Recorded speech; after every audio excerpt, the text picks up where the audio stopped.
സ്നേഹമുള്ളവരെ, നിങ്ങൾക്കെല്ലാവർക്കും ഈസ്റ്ററിൻ്റെ മംഗളങ്ങൾ സ്നേഹപൂർവ്വം പ്രാർത്ഥനാപൂർവ്വം ആശംസിക്കുന്നു. എല്ലാവർക്കും ഹാപ്പി ഈസ്റ്റർ.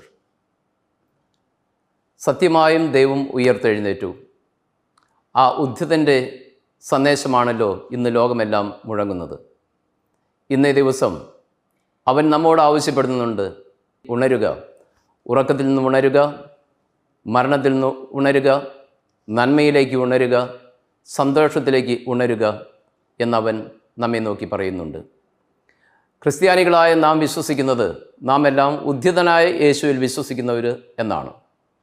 ഉദ്ധിതനായ യേശുവിൽ വിശ്വസിക്കുന്ന നാം ആ ഉദ്ധിതനിലുണ്ടായിരുന്ന നന്മകൾ, അവൻ്റെ പ്രത്യാശ, സന്തോഷം, സമാധാനം അത് അനുഭവിക്കുവാൻ നമുക്ക് സാധിക്കുന്നുണ്ടോ? അതുകൊണ്ട് ഈ ഈസ്റ്റർ നമ്മോട് ആവശ്യപ്പെടുന്നത്, ഉദ്ധിതനായ ക്രിസ്തുവിൽ വിശ്വസിക്കുന്ന നാം ഉദ്ധിതൻ്റെ ഗുണങ്ങൾ പ്രകടിപ്പിക്കണം. നമ്മുടെ വാക്കിലും പെരുമാറ്റത്തിലും ചിന്തയിലും മനോഭാവത്തിലും ആ ഉദ്ധിതൻ്റെ ഗുണങ്ങൾ നിഴലിക്കണം എന്ന് ഈസ്റ്റർ നമ്മെ ഓർമ്മപ്പെടുത്തുന്നുണ്ട്.